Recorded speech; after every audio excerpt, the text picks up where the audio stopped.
Welcome to Connect Church Online. We're glad you chose to join us. My name's Dwayne Hawksworth, and I'm the lead pastor here at Connect Church. We're beginning a brand new series today we're calling Overflow.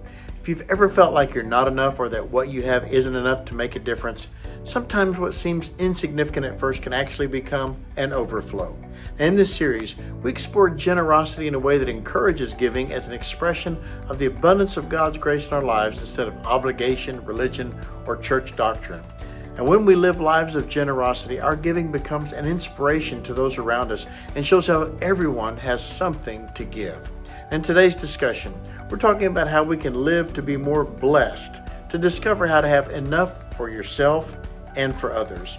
Before we get started, let me tell you how you can connect with us and keep up with the events here at Connect Church in Waco. I'd also like to let you know how you can give and support what we're doing if you'd like. Take your cell phone and text the words Connect Church to 94,000. That's the words Connect Church to 94,000. This will provide you with a link to both connect with us and to give if you'd like. You can also go to our website, connectwaco.com/give. To connect with us by mail, our mailing address is Connect Church, P.O. Box 4317, Waco, Texas 76715. There'll be a screen at the end of our time together with this information too. Thank you for watching today, for connecting with us, and for supporting what we're doing here at Connect Church in Waco. Before I bring today's message, our band has a song for you. I hope you enjoy this week's online celebration.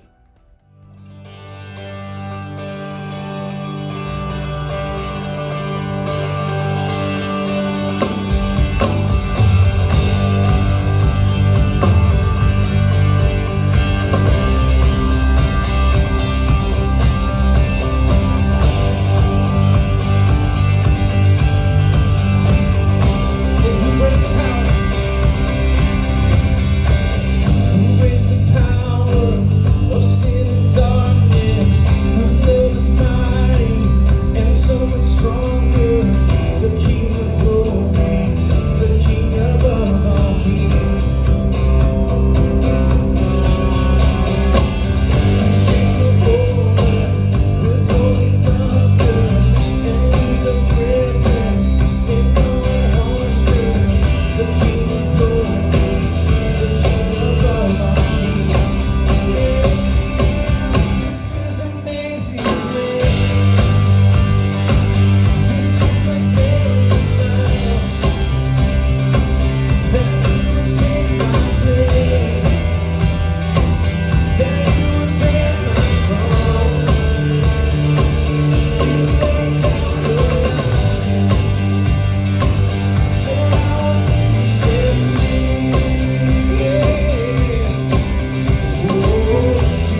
We all love generous people. The people we come across in life that give of themselves and what they have to others, they just make life better, richer, and fuller.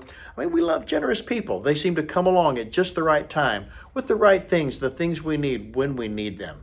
We love generous people. We love generous people because they're not just generous with their money, they're also generous with their time and their talents. We wish there were more people like them. We wish we were more like them. We desire to be generous, even if we're not generous yet. But with the economy, with inflation, it can seem like maybe it's just not possible to be generous yet. Maybe if you had more income, you'd be able to be generous. Maybe a bigger bank balance, or maybe even a bank balance, you could be generous. Maybe a little less debt.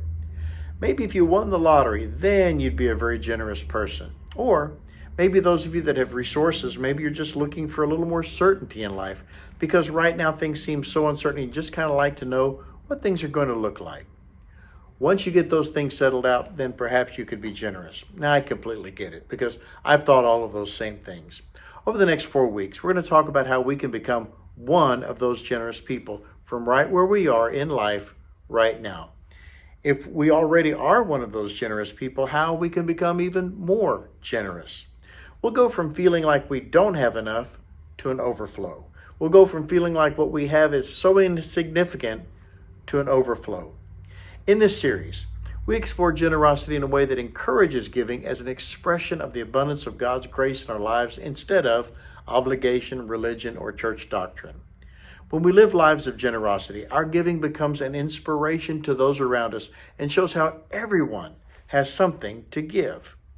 I've been blessed to know some very generous people through the years. Each one was a different kind of generous. Some were generous with encouragement. They were the kind of people you look forward to seeing at the grocery store. They just always made you feel good when you talked to them. I knew a man in my young adult years that was quick to meet the financial needs of others. He was quick to respond whenever he learned of a financial hardship someone was facing.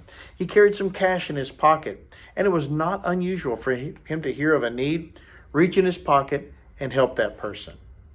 I've known some people who were generous with their time. If there was something that needed to be done and help was needed, they were there to lend a helping hand. Plus, they did it happily and willingly. They didn't make people feel like they were sacrificing themselves or their time to help.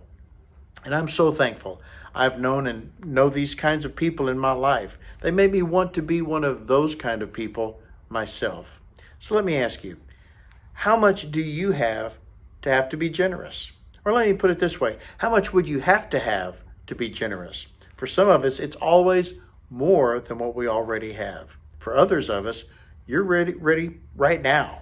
First, we need to understand, generosity is not an amount, it's a mindset. We serve an abundant God who not only wants to provide more than what we need, but also he wants to meet the needs of others through us. Listen to what Jesus said in the New Testament letter of Luke chapter 6 and verse 38. Give, and it will be given to you. A good measure, pressed down, shaken together, and running over will be poured into your lap. For with the measure you use, it will be measured to you. Now don't miss this. Generosity is not about getting something from you. It's about getting something to you.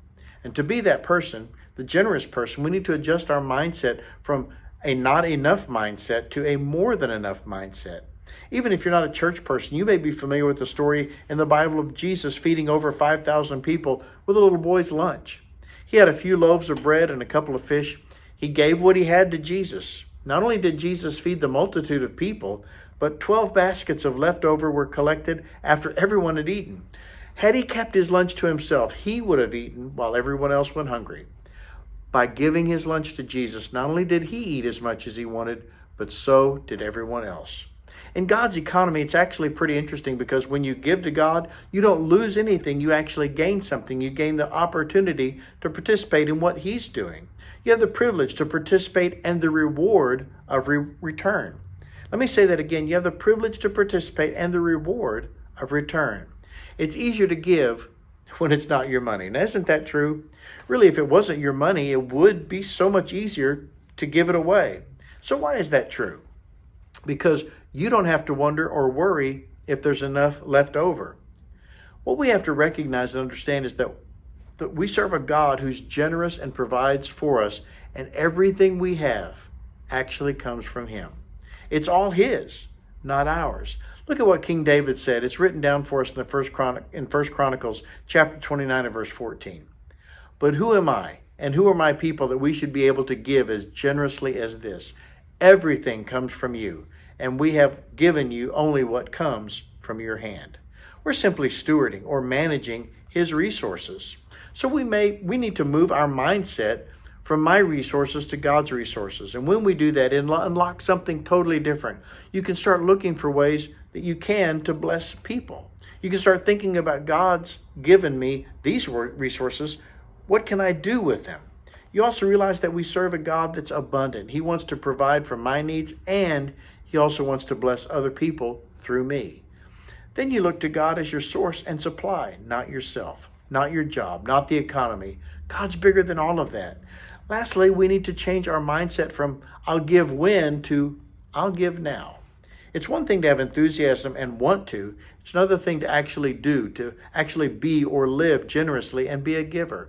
If we change from giving someday to giving now, if we change from living generous someday to living generously now, it takes more than enthusiasm. It takes follow through.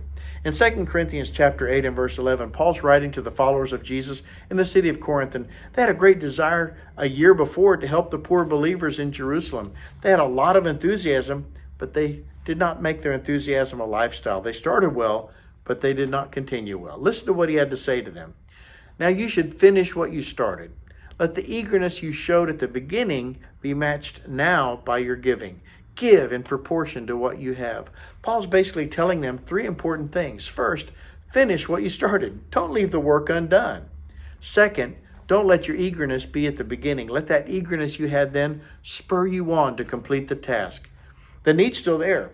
If the need moved, you then don't let the passing of time change your passion and enthusiasm to give. And third, don't wait. Do what you can with what you have, with what God's placed in your hands. We can all do this. We can all live that way if we remember that everything we have belongs to God. What God wants for you is to be able to have a life that's so abundant and so full that you can live in the overflowing joy of generosity. Now, for those of you that are already experiencing that, I just want you to experience it even more in an even greater way, that God would bless you with more resources to be a blessing yet again to others. For those of you that are standing on the sidelines, just desiring to be generous, but not quite sure if you can, I just want to challenge you to push through those mindsets that limit us and to realize we serve a God that has more than enough to meet our needs. It's way easier to give when it's not your money and when it's all his. You can step into it with confidence and say, God, I'm just a conduit for your generosity in my life to others around me. Now, this may seem a little unorthodox, but I hope you'll do this with me. Get out some of your money in your pocket or wallet and say it out loud. This is not my money. This is God's money, and I will be generous with his money. Look at your watch and say out loud, this is not my time. This is God's time. Since I have no promise of tomorrow, I will be generous with my time to serve others. Look at yourself, maybe in a mirror, and say out loud, this is not my life. My life is in Jesus, and I will give and be generous with my life for his service. Mindsets are learned and developed over time, and we can open our hearts to a new mindset, a generous mindset and way of living. We can live with an open hand rather than a clutched fist, and when we do, we will learn to live with overflow